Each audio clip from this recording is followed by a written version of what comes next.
bata na kapag lumalaki ay nadadapa. Tama po ba? So sino po sa inyo rito na hindi nagkaroon ng sugat sa tuhod? Sige po. Lahat po ba tayo nakaranas kung bata pa tayo nagkaroon ng sugat sa tuhod? Anong dahilan? Lagi kang nadadapa. Uso kasi nung bata pa kami, uso yung habul-habulan, at meron kaming laro na tinatawag na pipe fence. Ano niyo? Yung tatakbo kayo, kampo-kampo, pag nahuli ka, dadaling ka sa kanilang kampo, bihag ka. Tapos, para mag-bihag ka, habang hinahabol ka, bibilangan ka ng 1, 2, 3, o kaya 5 tenths. Yan. Tapos, bibihagin ka. Tapos, kahit marami ng bihag doon sa kampo ng kabila, at ikaw ay mabilis tumakbo, na-touch mo yung kamay, pwede yun, makakalaya uli yun, at hahabulin na naman. Ganun po yung game na yun. Sa marami pong pagkakataon habang nilalaro po namin yan, nadadapa. At normal na ikaw ay masugatan sa tuhod. Ang tawag po namin ng part of growing up. Tama po ba? So lumalago tayo sa maraming pagkakataon, hindi laging maganda ang karanasan. Pwedeng nadarapa, pwedeng natitisod, pwedeng may mga karanasan na hindi maganda, pero ito po ay bahagi para tayo ay pumunlad. Tama po ba? Hinahayaang mangyari upang tayo matuto. Hinahayaang mangyari upang tayo ay tumibay. So, yung mga baby po, part ng kanilang kalagayan, gusto nilang matuto, magsalita. Gusto nilang lumakad. Pero sa kanilang pagsisimula ng paglalakad, minsan ay nadadapa. Meron namang mga magulang, kapag ang kanilang anak ay nagsisimula ng lumakad, pag nadapa parang, parang alala. Pero meron mga magulang, hayaan mong tumayo, matututo rin niya. Titibay din ang tuhod niya. So, part of growing up. So, yan po yung tema namin, growing up in Christ. So, speak the truth. So, pero magandang bagay po, tingnan natin yan sa sistema ng ating pag-uusap. Ito po ay may kinalaman sa pag-develop ng pananampalataya at paglilingkod ng mga mananampalataya. Pag binalikan niyo po yung tema natin dyan, umatras kayo ng kaunti, mababasa niyo po sa verse 12. Sabi po sa verse 12, sa talata na binasa natin kanina, and He gave the apostles, verse 11 po yan, and He gave the apostles, the prophets, the evangelists, the shepherds, and the teachers to equip the saints for the work of ministry, for building up the body of Christ. So meaning, ang context po ng talata natin in verse 15 ay i-develop po ang paglilingkod ng bawat individual na mananampalataya. So sa madaling salita, mayroon pong dinadaanang proseso para tayo ay tumibay sa pananampalataya. Mayroong dinadaanang mga sistema o turo para tumibay tayo sa paglilingkod sa Panginoon. Pero bago po natin i-discuss yan, nabasa ko pa sa yung last part dito sa ating core values. Ayan. Pwede po ba yung bahagi na ito, basahin natin yung core values natin. Yung last part, sinasabi doon, pinaka-last line. Yan, sige nga po, we commit. Sabay-sabay po natin. Ito, bahagi lang po ito. Kung natatanong na nasa likod, basahin nyo, pero kung hindi na, sumabay na lang kayo sa pakikinig. Yung mga pasginaw pang mata na mabasa, pakibasa po ng sabay-sabay. 1, 2, ready, go. We commit and declare these core values with faith and loyalty by having this in our church, ECRL. Expansion in Jesus' ministry is tangible. Help us, God. So, pwede ba pag binasa rin nakalagay yung inyong kamay sa dibdib? Ayan. Tapos tumayo po kayo. Ayan. Yan. Parang promise lang yan. Parang sige po. Babasahin nyo, sabay-sabay, then pagkatapos ay hawak ang dibdib. So parang promise sa Lord yan eh. Sige po. 1, 2, ready, go. Sige po, sabay-sabay. 1, 2, ready, go. We commit and declare these core values with faith and loyalty by having this in our church, ECRL. Expansion in Jesus' ministry is tangible. Help us, God. Salamat po, makakaupo na po. Ito namang bahagi na ito. Matagal na kasi siyang nandiyan dyan eh. Parang gusto ko lang bigyan emphasize sa atin yung pananagutan ng nakasulat na yan. Sige po, ito naman bahagi na to, ganun din po gagawin natin. Practice muna, basa muna yung verse yung last line. Basa muna, sige po. 1, 2, ready, go.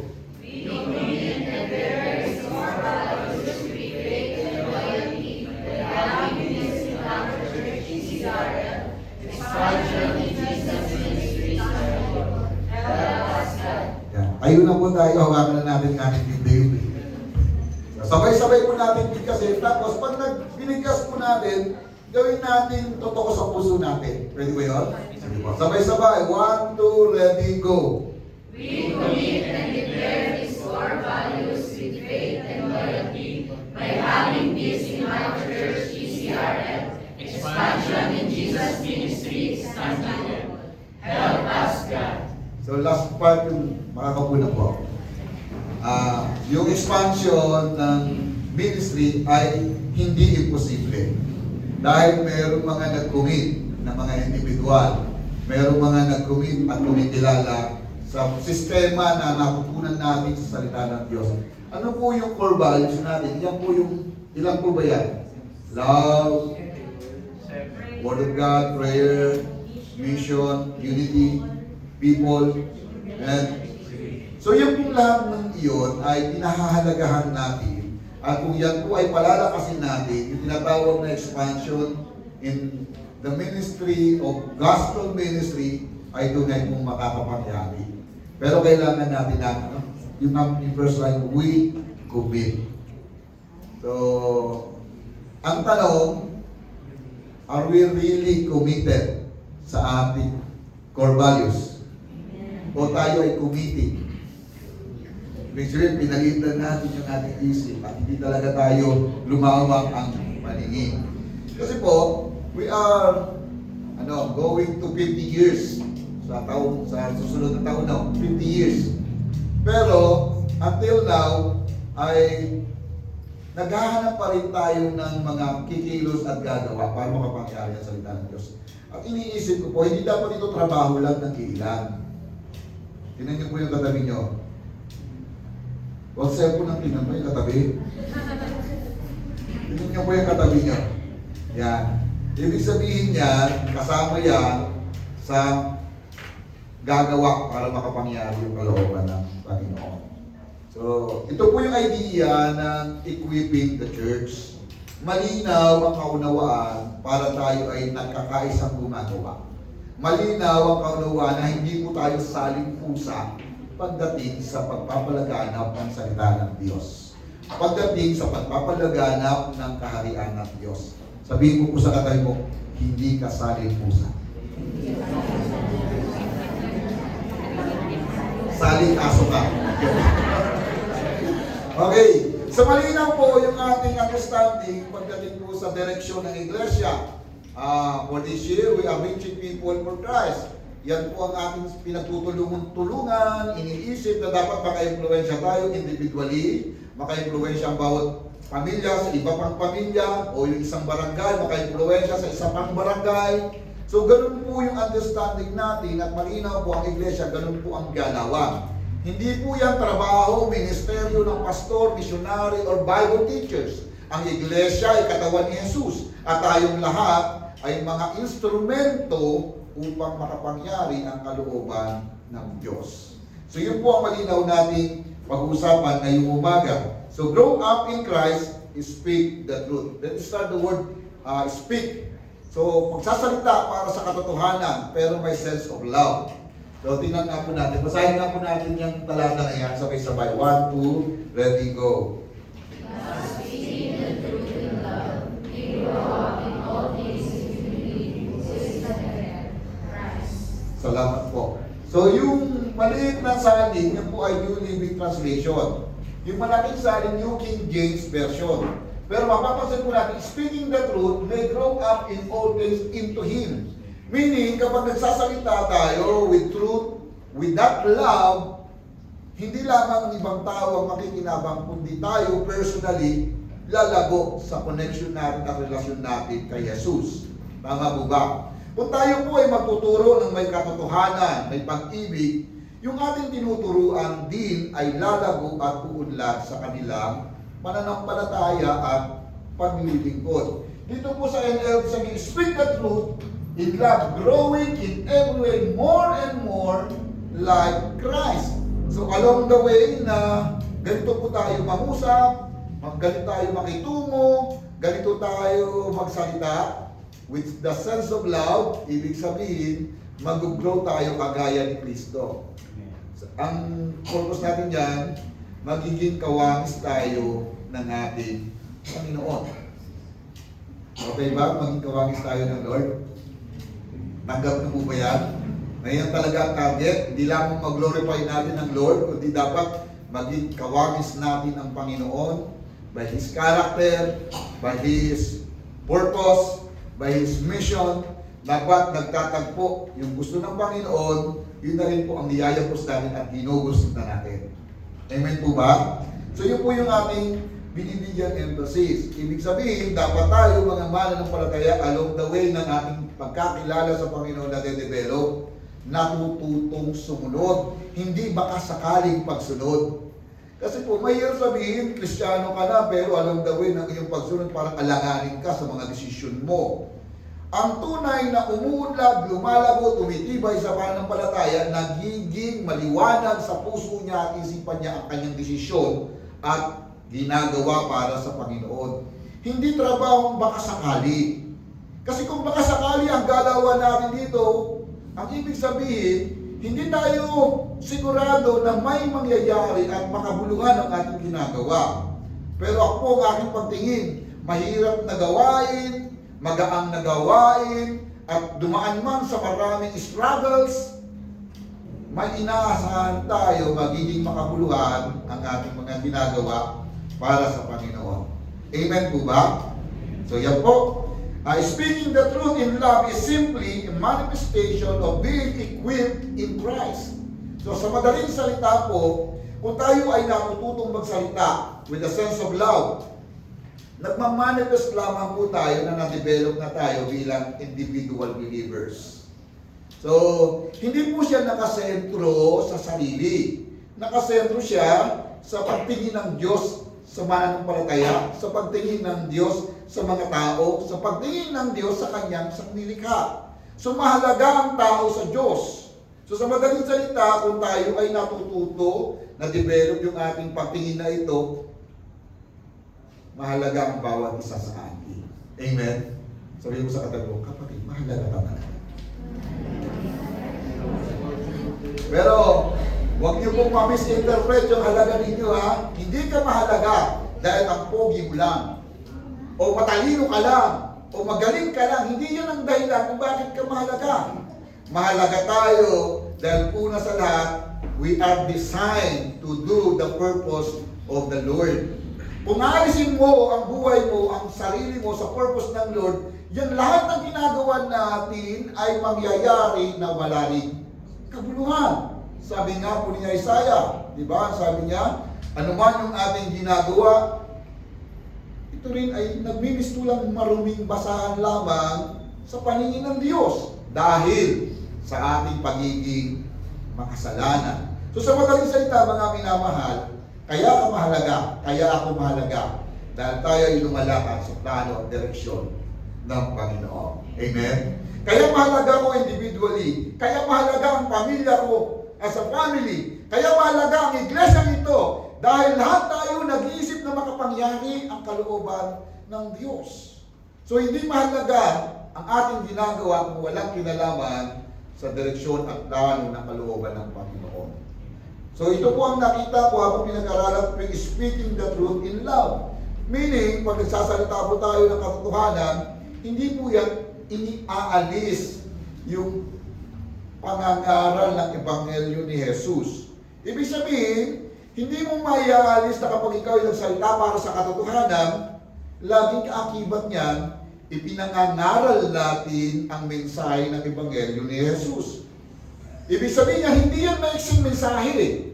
Yan ay pagtuturo ng buhay, pag-i-impart ng buhay. Yung buhay natin na binago ni Jesus, yan po ay nakaka-impluwensya. Pero kung ang buhay na ito, hindi pa rin nababago, hindi po yan nakaka-impluwensya. magsisilbi lang po tayong batingaw sa maingay nating pagsasalita. Kaya nga po ang sabi sa 1 Corinthians chapter 13, kung walang pag-ibig, makapagsalita man tayo ng iba't ibang wika, ang husay mong mag-Griego, ang husay mong mag-Hebreo, ang husay mong mag-Bisaya, hindi magiging makabuluhan ang ating sinasabi. Sabi niya, magiging batingaw lamang ang ating mga sinasabi kung ginagawa natin ito ng walang pag-ibig, sabi ni Paul. So sa madaling salita, speaking in truth is simply expression or manifestation we are equipped in Christ. So yan po yung background ng talata na pinag-usapan natin.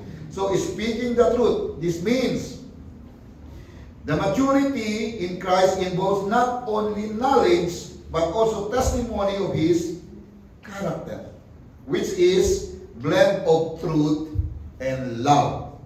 Agree ba kayo dyan? Sige nga, pakibasa nga natin yung part niyan. Layo ko na pala. Sige nga po. Next line. Malayo na po yan. Doon pa lang po tayo sa 1, 2, 3, 4. Yan. Nakakasabay yung ating projector. Pakibasa nga pala sabay-sabay. 1, 2, ready, go. Speaking the truth in love. This means that maturity in Christ involves not only knowledge but also testimony of His character, which is a blend of truth and love. Amen po ba dyan? Ibig sabihin po, kung talagang nagmamature tayo kay Jesus sa pananampalataya, hindi lamang more on knowledge. Marami po kasi akong nakita magagaling, matatalino. Pero pagdating sa pamumuhay, sa pagsunod sa kalooban ng Diyos, hindi naglalapat. Hindi kumukonek. Ibig sabihin, hindi natin pinupuntos kung marami tayong alam. Ang pinupuntos natin, yung katotohanan na naunawaan natin, ipinamumuhay po ba natin? Marami akong nakita, champion sa Bible School. Pero pag graduate sa Bible School, wala sa ministry. Malungkot na balita yan. Maraming mga mahuhusay tayong mga Kristiyano. Matatalino, creative. Pero pag pinag-usapan ng ministeryo ng Panginoon, walang panahon. Malungkot na balita yan. Ang pinupuntos ko po, if we are looking ourselves as part of the church, and then we are doing what God's purpose in this church. So masasess mo natin mula sa kabuang plano ng Diyos, masasess mo yung particular function mo sa purpose ng Lord sa kanyang community. So hindi tayo saling pusa pagdating sa partisipasyon natin sa gawain ng Panginoon. Amen? E di bang palakpakan ng Lord? So yung maturity po, hindi natin tinitingnan na marami lamang tayong alam. At alam ko po, marami sa atin, binigyan na ng talino at galing ng Panginoon. At nakikita ko ang daming mga creative ang isipan. Yung young generation natin, wow, ang galing. Umahanga po ako kapag tinitingnan ko yung kanilang ekspresyon ng kanilang ideas, o paano nila ito ilalaman sa actual situation. Umahanga po talaga ako. Kasi nung kabataan ko, hindi ako ganun mag-isip. Sa akin, paano lamang ako naglalaro sa maraming mga sitwasyon. Pero sila very creative, ang galing. Pero, pinuputos lamang po natin, china-challenge tayo that, opo, gusto nating gumawa para sa gawain ng Panginoon. At hindi lamang tayo nagpapahalaga sa dami ng ating alam at kakayanan. Kundi ang hinahanap sa atin ay patuloy natin maipakita yung tinatawag na testimony of Christ character. Na-express po natin yon sa buhay natin. Tingin ko po, mayroon lang akong tanong dyan. Sa tingin nyo ba, madali bang i-express ang character ni Jesus sa buhay natin o mahirap? Kakali dalawa doon, ewan ko kung pinagkakalinan. So sa tingin nyo, madali po ba o mahirap i-express ang character ni Jesus sa buhay natin? Mahirap. Medyo mahirap. Pero posible. Pero posible. Salamat po. Sabi nga daw po, ang maging Kristiyano ay madali. Kasi sumampalataya ka kay Jesus, tinatanggap tayo ni Jesus. Ang sumunod sa pananampalataya, sa kalooban ng Diyos, madaling mahirap. Kasi walang masyadong requirement para sumunod sa Diyos. Pero pag sumusunod ka na, makikita mo ngayon yung struggle. Pero, inihanda ng Lord ang kanyang mga alagad nung tinawag niya, di ba? Hindi niya naman sinabi, sumunod kayo sa akin, okay na ang lahat. Bago niya binigyan ng pagkakataon yung mga disipulo na tinawag niya, sabi niya, may lungga ang asong gubat, may bugab ang mga ibon, ngunit ang anak ng tao ay wala man lang masulingan ng kanyang ulo. Ibig sabihin, nung siya ay nagkatawang tao, hindi ganun kadali ang kanyang dinaanan.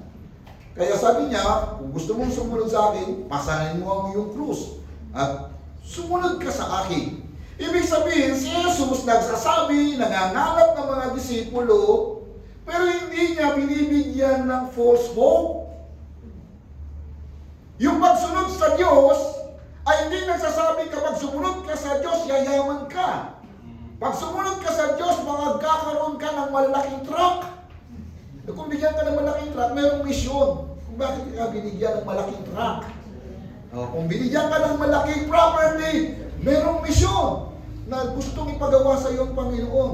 Ano po yung pinupuntos ko? Sa madaling salita po, ang ating mga ginagawa, ang lahat ng meron, ng provision ng Panginoon sa is opportunity para umayon tayo sa direksyon ng Panginoon. Amen po ba? So, yan po. Ibig sabihin, it's blend of truth and love. So, sa John chapter 1 verse 17, ito po ay testimony ni John sa kanyang sinulat. Sabi niya,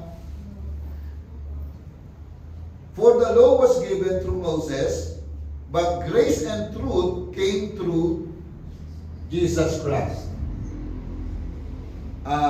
Nung nagkatawang tao si Jesus, nakita niya talaga yung katotohanan sa lifestyle ni Jesus, yung biyaya ng Diyos sa lifestyle ni Jesus.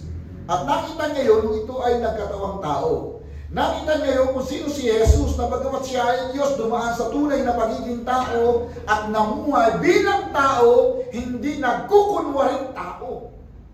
Tama po ba? Hindi po siya nagkukunwaring tao.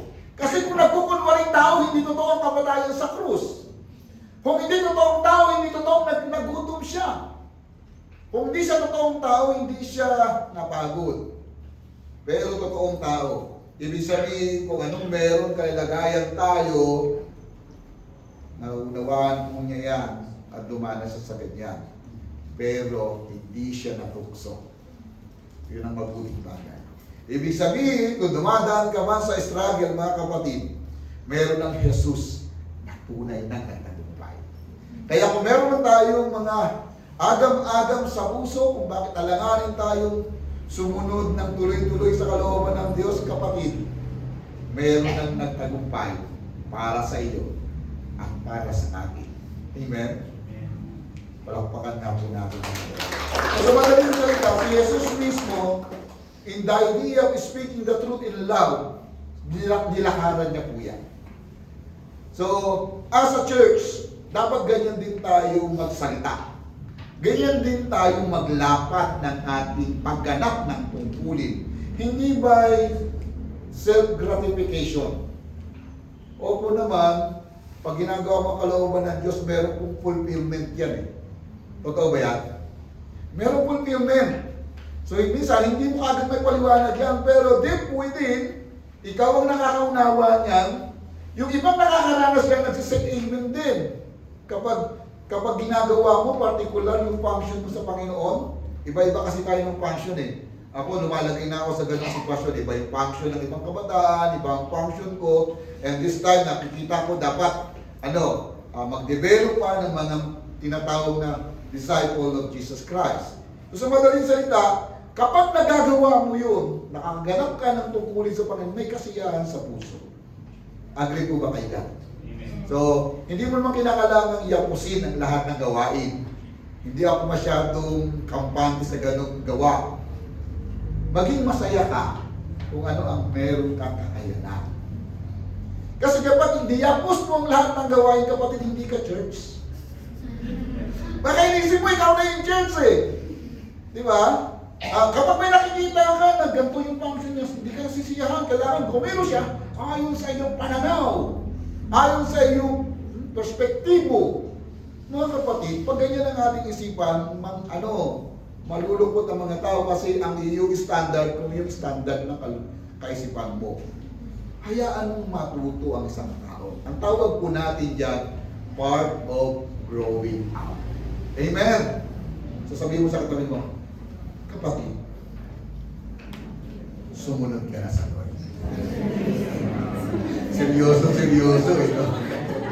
Parang hindi sumusunod sa Lord yung katabi mo, ha? Di ba? So, ayun po yung pinupuntos natin. Si Jesus Christ, nung siya ay lumakad, na-observe po yun ni John. Sabi niya po, the law was given through Moses, but grace and truth came through Jesus Christ. Naging malinaw sa kanya kung ano ang biyaya ng Diyos. Naging malinaw sa kanya kung ano ang katotohanan. Dahil nakita niya mismo si Jesus. Hindi lang sinasabi ni Jesus, nagmamanifest sa lifestyle ni Jesus. Sa madaling salita, kung tayo ganito dinidevelop ng Lord, kung ganito dinidevelop ang church, speaking with truth in love, then, umayon po tayo. Ang tanong, natututunan ba ito ng 3 minuto? Natututunan ba ito ng 3 taon? O it is a lifetime process na dinidevelop tayo ng Panginoon sa pagsunod sa kanyang kalooban. Meron mga tinatawag ng ups and down. Di ba? Meron mga tinatawag ng agam-agam. That's normal. Pero, dapat, huwag kang manatili sa kalalagayan na parang ang lahat ng mga bagay hindi mo na aiintindihan. Even Peter, di ba? Sabi ni Jesus, Peter, hiniling ni Satanas na ligligin kang parang trigo.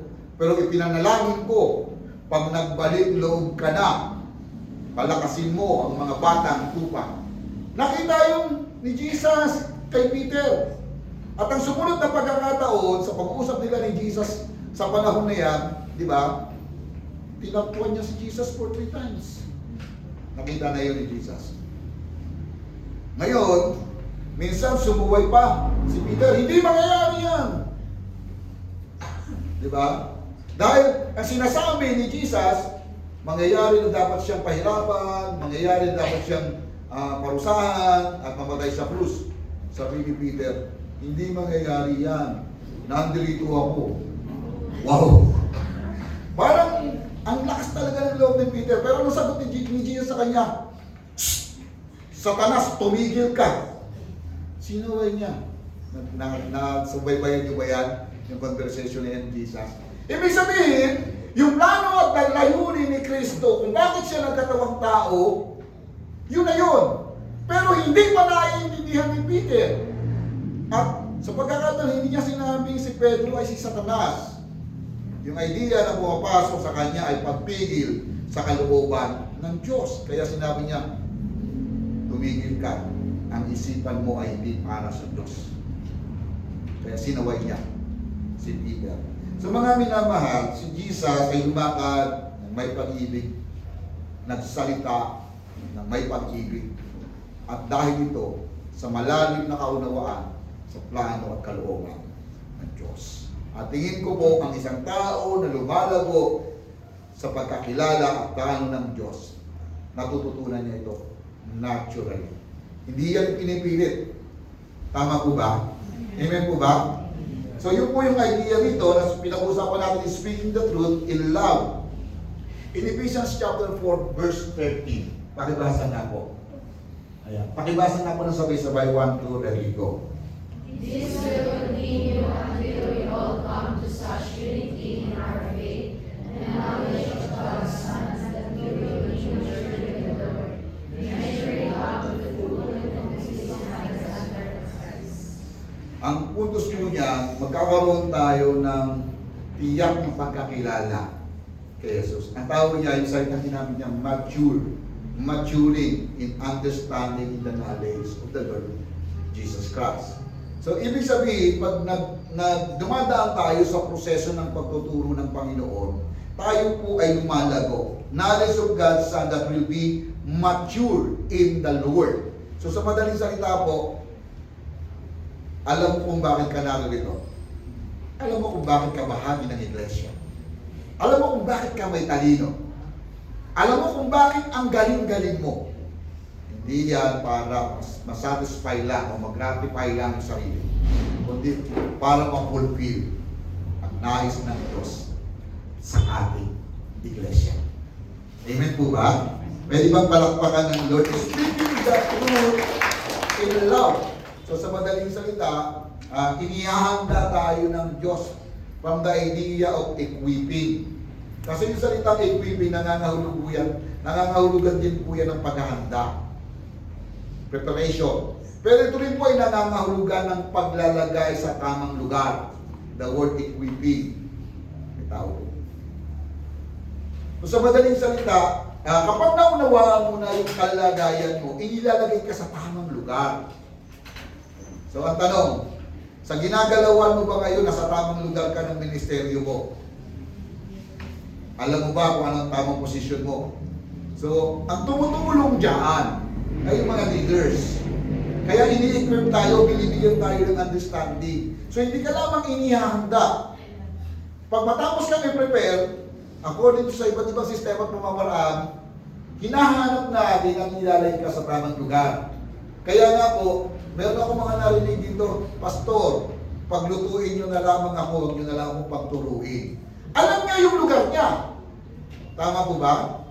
Huwag mong ipilit ang iyong sarili sa hindi mo lugar. Kasi pag lumugar ka doon, walang lugar. Gulo ng Tagalog ko. Pag ipinilit mo ang sarili mo sa lugar na hindi para sa iyo, yung para doon, maguguluhan. Halimbawa, mata ka. Inilagay mo yung mata mo sa palad. Yung palad mahirap bumawa kasi every time nahawak siya ng makukuwid. Hindi makakapag-function ng mahusay. So parang masyadong yung aking ilustrasyon Imposible. Ganun po yung picture. Ibig sabihin, when we are equipped in the Lord, meaning, inihanda ka ng Panginoon at the same time, inilalagay ka sa tamang lugar na dapat mong galawan. So dapat meron tayong ganun na kalalagayan. Hindi yan for self-gratification. It is for fulfilling the purpose and direction ng Lord sa buhay natin. So, huwag po kayong maniwala na kayo ay taga-upo lang sa iglesia. Lahat tayo may particular function para makapangyari ang kalooban ng Diyos. For the purpose ng tinatawag na natin reaching people for Christ, yan po ay hindi trabaho ng isang individual na tao, yan po ay trabaho ng iglesia. Hanapin mo yung bahagi mo. Every Saturday, meron po tayong mga pinapakain na bata. Kahapon, meron 30 na katao sa 30 ba? Sa Nicolas? 21. Tapos dito 30. So, yan po ay hindi ka naman nagtuturo, baka pwede kang tumulong magluto. O kaya naman mag-provide ng pagkain para sa mga bata na to. Meron na nagtuturo, meron na nagpapalaman ng tinapay. O ikaw na lang mag-serve. Ano pong pinapuntos ko? Sa malawak na gawain ng Panginoon, hanapin mo yung particular function mo. At naniniwala ako kung talagang sensitibo tayo sa direksyon ng Panginoon, nakikita mo yung bahagi natin. Amen? Yung pagtitipo na ginagawa, masisense mo doon, ano yung function mo? Hindi pwede sasabihin mo na lamang sa sarili mo, hindi, matanda na ako, ayaw mo na yan sa mga kabataan. Mga kapatid, mali katwiran yun. Totoo, dinidevelop ang mga kabataan. Totoo, dinidevelop ang ating mga young generation. Pero hindi ibig sabihin wala ng function ng mga katandaan. Magagawa po tayo, bahagi tayo ng iglesia. At ang bahagi po natin nakakatulong para tumibay at tumibay at tumibay ang ating iglesia. Amen po ba? Di ba palakpakan ng Lord? So yun po yung pinag-uusapan natin dito. At yung maturing believers living with a good testimony. Agree, disagree. Yung nagmamature na believer, namumuhay siya na merong mabuting patotoo. Hindi ko lang masyadong i-define na yung mabuting patotoo. Pwede mahusay magsalita, pero hindi mabuti yung sinasabi. So, hindi mabuti po ito yun. Pero kasi mahusay talaga magsalita. Pag nagsalita, very convincing eh. Marami ako nakitang ganyan. Yung kasinungalingan ang sinasabi, pero pag pinakinggan mo, parang totoo. Kaya talaga yung kasinungalingan at katotohanan, gabuhok lang ang pagitan eh. Pag hindi ka naging maalam, madadaya po tayo. Pero ang pinupuntos ko po, kung magaling ka magsalita, sabihin mo totoo yung sinasabi mo. Walang halong deception. Kasi yung iba, nanliligaw ang husay. I love you. Diba? Yan ang naririnig natin sa mga mga nanliligaw. Pero pagdating na sa commitment, hindi, walang commitment. Pwede ba gano'n ang relasyon? Walang commitment? Hindi maganda po yung paglalagay ng ating sitwasyon. Ngayon, pag sinabi natin, I love Jesus, do you love Jesus? Amen. Anong ibig sabihin niya? Meron ka na ba commitment? Kaya nga sabi natin, with loyalty. Yan ang sabi. So, ang pinuputos ko po rito, yung mature individual, meron siyang good testimony. Another thing po, Ephesians chapter 4, verse 25. Tingnan niyo po, pakibasa. Okay, sabay-sabay, 1, 2, ready, go. Therefore, putting away lying, let each one of you speak truth with his neighbor, for we are members of one another. So, ang dahilan nyo dyan, maski sa ating kapulungan, kung magsasalita ka, huwag mong dadayain yung mga kapatid. Kasi isang katawan tayo. Yun ang pinaka-idea. Kaya, ang dapat mong iwasan, putting away, ano yun? Lying. Huwag kang sinungaling. Ang kasinungalingan ay naglalayo sa Diyos. Ang kasinungalingan ay naglalayo sa direksyon ng Panginoon. Any sense of lies, yan po ay naglalayo sa direksyon ng Panginoon. At kung nasasanay ka na sa pagsisinungaling kahit sa maliit na bagay, nagiging lifestyle mo na yan. Nagiging character mo na yan. Nagiging sistema na yan ng iyong pagkatao. Hindi ka na nakukonvict kapag ikaw ay nagsisinungaling. At tuwang-tuwa ka ba kapag ikaw ay nakapandaya? At hindi po yan direksyon ng isang Kristiyano na lumalago sa pagsunod sa kalooban ng Diyos. May sense of deception. Nung ako po ay estudyante pa, mayroong mga sistema ng tinatawag na evangelism. Yung mga magic.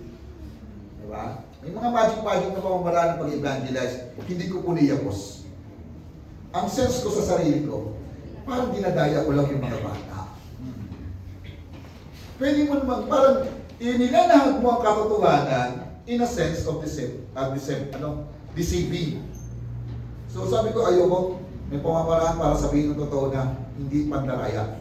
Kasi, di ba pag nagsalita ka sa tao, pag hindi mo sinampalatayaan si Jesus, sabi ng Biblia, mapapama ka. O, kung tatanggapin mo, okay ka. Pero kung ayaw mo, sasabihin mo, hindi, okay lang yan. Hindi pwedeng gano'n eh.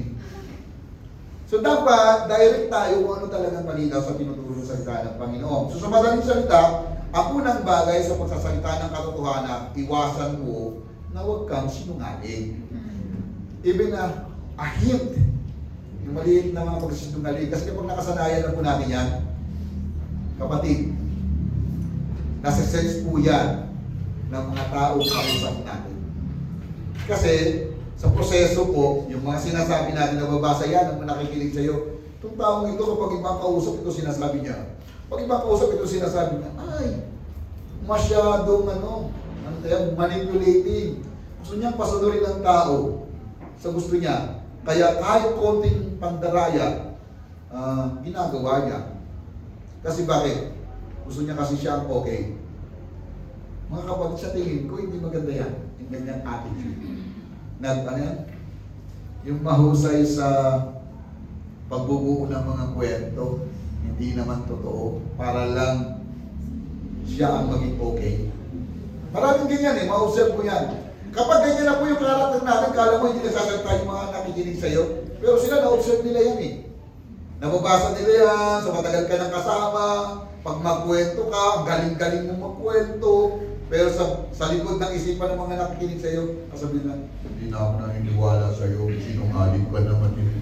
Diba? May mga ganyan, hindi nagsasalita, pero actually, Meron mga ganong isipan. Sa mga sinasabi po natin dito, ibig sabihin, speaking the truth in love, number 1, iwasan mo pagsisinungaling.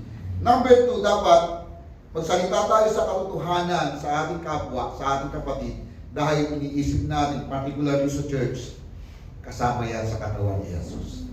Kasi pag niloko mo pa yan, ang niloloko natin si Jesus. Kasi katawan yan eh. Bawa, sabi ng kaliwa, kanan, hindi ka talaga kanan, kaliwa ka. Sabi ng kanan, totoo, kanan ako, pero kaliwa ako. Anong ginagawa mo sa katawan mo? Ginagawa mong engeng ang katawan ni Jesus. Diba? Dinadayan natin ang maraming bahagi ng katawan na gumagalaw sa hindi niya function. At hindi magandang galawan yun. Hindi magandang impluensya yun. So, mas maganda, mailagay natin ang ating sarili sa tamang lugar at lalago, uulad ng iglesia at tunay na sisigla ang gawain ng Panginoon. Amen? Sige po, imagination muna tayo ngayon. Kapag tinignan mo ang sarili mo, anong bahagi ka ng katawan ni Jesus? Kamay? Paa? Mabaho daw yung paa. One time po, tinanong kami sa klase, anong bahagi ng katawan ng nakikita mo sa iyong sarili? Sinabi ko, balat. Imposible yung balat. Pero mo pong katawan may balat. Pag nawala yung balat, mahapdi yun. Ibig sabihin, meron kang connection sa kabuuan ng katawan. Meaning, kahit ang bahagi ng katawan, may malaking connection sa kabuuan. Meron naman, hindi masyadong pansin. Ang kanilang function ay, yung sa loob-loob ng mga bituka. Ano yung mapait na bahagi? Abdo. Sa tingin nyo yung abdo, pwedeng alisin, di ba? Buhay pa rin. Pero meron siyang function, di ba? Ano ang tulong niya? Nakakatulong siya para yung mga, lason sa katawan, madepensahan. So meron siyang function. Pag inalis mo na yun, mahina na yung iyong depensa sa sarili. Yung bato, hindi yan kita. Pero pag inalis mo na yan, naninilaw ka na. Siyempre na yung mga katabi niyo, mukhang naninilaw. O marami lang ginto. Ibig sabihin, mga maliliit na bahagi ng katawan, pag inalis, affected ang buong katawan. So, pero kung aalagaan natin ang buong katawan, mag-function sa tamang lugar, magiging masaya, magiging masigla ang buong katawan. Amen po? Amen po ba? Pwede bang palakpakan ng Lord? So let each one of you speak truth because we are one body and that one body have one mission. So, tingnan niyo po yung ating iglesia ito. We are 50 years na, going to 50 years.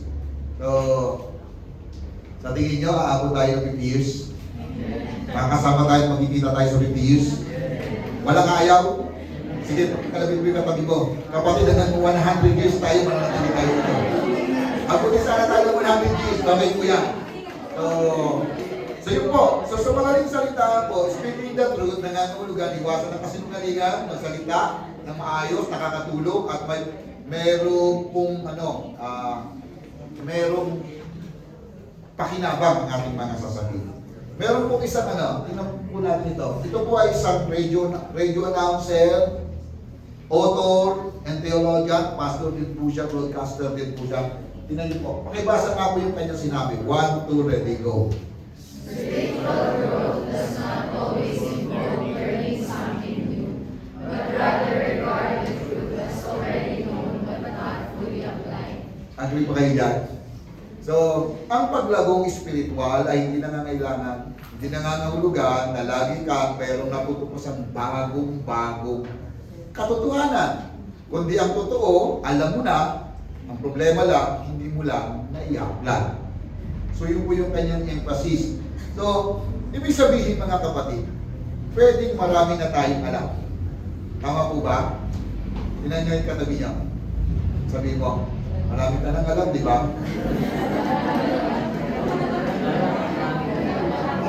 Isa na lang assignment mo, gawin mo na ngayon yan. mo na yung alam mo. Ngayon, kung konti lang yung alam mo, di konti lang yung gagawin mo. Pag marami ka nang alam, marami ka nang gagawin. Sige lang po yun, yung logic nun. So, kaya huwag masyadong mas maraming alam. Pag sinabi mo marami ka nang alam, marami ka nang assignment.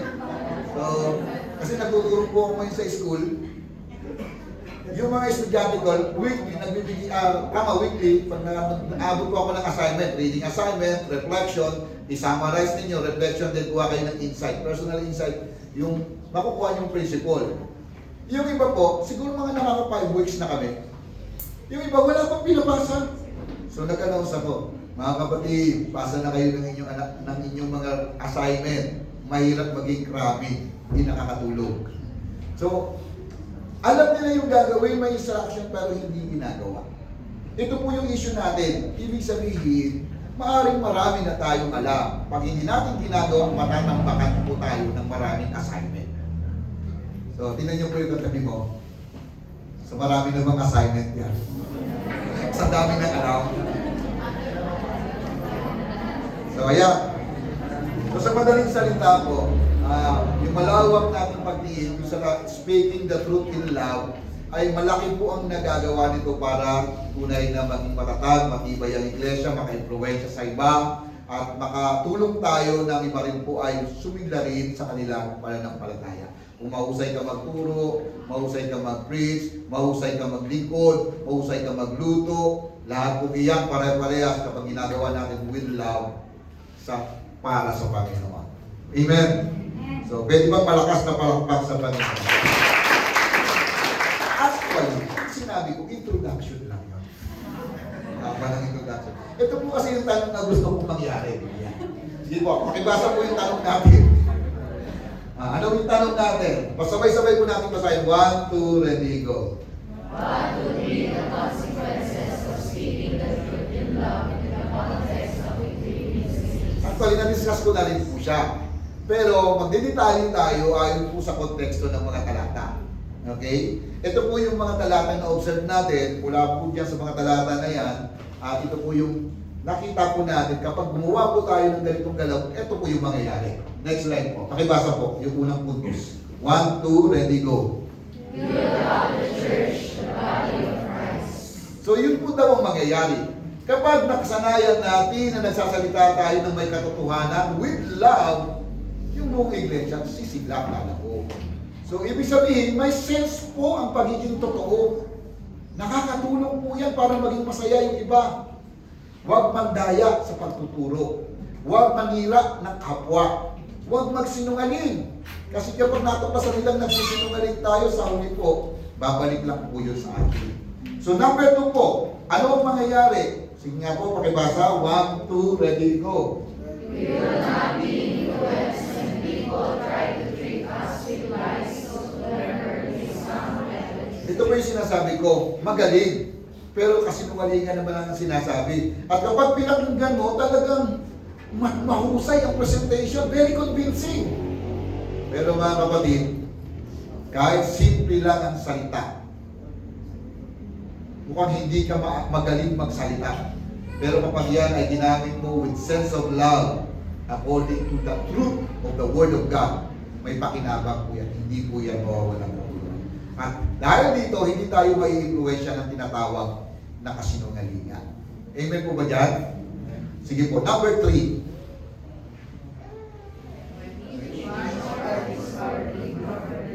It builds itself up in love. So kapag gumawa tayo ng naayon sa galawan ng iglesia bilang katawan, magbi-build up yung love. Makikita natin, yung parang tinitingnan natin hindi mahalaga, masisas natin, mahalaga pala siya. Tinayin po yung katabi mo. Sabi mo, kapatid, mahalaga ka talaga. So yun ang isang magandang bagay, masisas natin na mahalaga ang bawat isa. Wala tayong itatapon. Lahat ay pahalagahan po natin.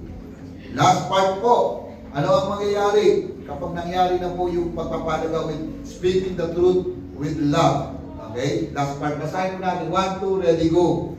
The whole body fit together. Magiging body fit ka na, hindi ka na magiging body fat. So, magiging maayos ang galaw, magiging mahusay, at magiging healthy ang kabuuan ng iglesia. Sa madaling salita po talaga, yung function na ito na binabanggit natin, isang statement. Pero ang kanyang impluensya, palakasin ang buong iglesia. Kung masasanay tayo sa ganitong kultura, ganitong galawag, ganitong pangitain, ang iglesia po lalago. Ngayon, siguro magandang tanong ay ito. Gusto mo ba talagang tumibay at tumago ang iglesia nito? Sabihin mo sa katabi mo, mag-usap ka ng totoo. Yan. So, huwag pong mandadaya.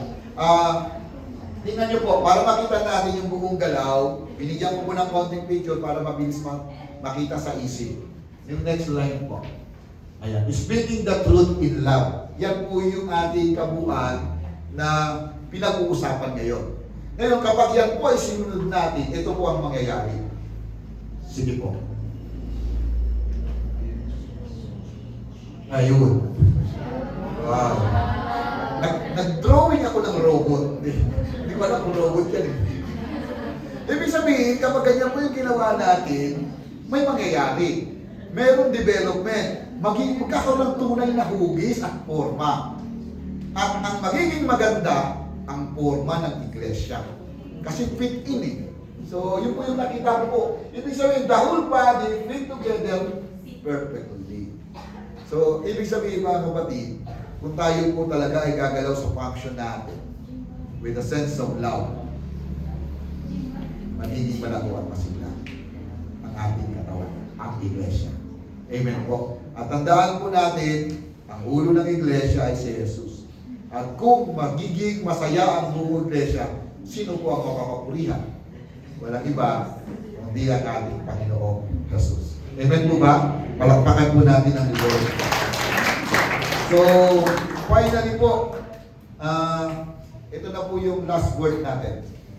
Isa-isahin na lang po natin, hindi na natin papaliwanag ng mabilis, pero ito na po yung ating sasabihin. Pakibasa nga po yung unang sentence by then, sabay-sabay po, 1, 2, ready, go. By then, we are challenged to speak the truth in love to make the church grow. So ano-ano po yun? Ang proposition yun. Number 1, share the truth of the gospel. Ibig sabihin, hindi tayo kakalas, talaga mag-share tayo ng gospel. Ano mang paraan niya, share the gospel, simple lang, one verse evangelism, explosion evangelism. Ano mang paraan, ang mahalaga, we are sharing the word of God. We are sharing the gospel. Kasi yun po yung paraan para ang mga tao matutong sumampalataya. Kahit sobrang bait na natin, hindi maliligtas ang mga tao kahit sobrang bait mo pa. Hindi ikaw ang tagapagligtas. Ang tagapagligtas si Jesus. Kaya ipapakilala natin si Jesus. Then, we have to share the gospel. The truth of the gospel. Number 2 po, sabi niya, put away lying. Ibig sabihin po, wag na po tayo sinungaling. Magsalita ng totoo para makinabang ang marami. Number 3 po, encourage one another with love. So, baka sa katawan ni Kristo, sa ating katawan, sa iglesia, yung iba na discourage na. Hindi natin alam ang nangyayari. Pero kung ikaw ang laging kasama, masasess mo yan. Na yung isang kasama natin, nasisiraan na ng loob, ayaw na magpatuloy sa gawain, kasi lagi na lang ang deficit. Nasisiraan na ako na kaya isang kukuha ng budget sa church na ito. So, tapos nag-iisip na, magre-resign na lang ako. Nangihina ng loob. Mga kapatid, baka kinakailangan ng encouragement. At ikaw yung laging kasama. Huwag kang magpatangay sa discouragement ng iba. Mayroong magagawa. Yung word of encouragement. Amen? Sabi ko sa katabi mo, kapatid, tuloy lang. Huwag susubok. So yan po.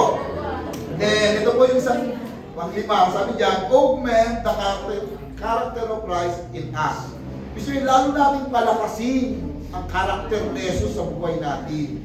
Pataasin, pasiglahin, yung nais ng Diyos na lumakad tayo katulad ng liwanag na nagbibigay liwanag.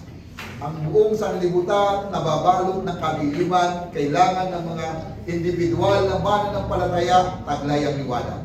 Sana po ang mga Kristiyano hindi patay sinding ilaw. Kasi pag patay sindi, nasa kadiliman naglalakad yun. Pero dapat tayo mga Kristiyano taglay at tunay na liwanag. Amen? So palakasin yung karakter ni Kristo sa buhay natin. And finally po, pakibasa nga po yung last part. 1, 2, ready, go. Give up, don't give up. So wala pong susuko. Kung ikaw man, ikasalukuyan na discourage sa iyong pong ministry, sa inyong fellowship, sa iyong particular function, kapatid, huwag susuko. Kaya tayo isang katawan, dahil pinagsama-sama tayo ng Panginoon bilang isang katawan, isang misyon. Kapag kumalas ka dyan, panghinaan ka ng loob. Kagaya ng walis tingting, hindi makakapagtrabaho maglinis kapag inalis mo ang isang walis tingting. Pero pagkasama sa buong walis tingting, maraming magagawa. Kaya huwag kumalas sa katawan ni Kristo. Manatiling tapat at sama-sama tayong gagawa upang makapangyari ang kalooban ng Panginoon. In one body, we have one mission. Amen? Pwede po bang palakpakan ng Panginoon? Purihin po ang Diyos. At ito po yung, sabi naglalagay tayo ng tip, no? Ito po yung, isa lang yung tip ko ngayon. Yung Tagalog, sabi niya, sabay-sabay po, 1, 2, ready, go. Mabuhay natin ang katotohanan. So huwag pong puro alam-alam lang, dapat gawa-gawain. Purihin ang Diyos, mapagpalang po ang ating Panginoon sa pamagitan ng kanyang salita. Salamat po, Panginoon, sa iyong biyaya, sa iyong labag. Pagpapandaan po namin ang turo mo, kami isang katawan, masumpungan mo ang totoo sa aming pagsasalita. At masumpungan mo po, Panginoon, na aming gawa tunay na dahayag ng iyong kabutihan at karangalan. Sa pangalan ni Jesus. Okay po, tawagan po natin ang ating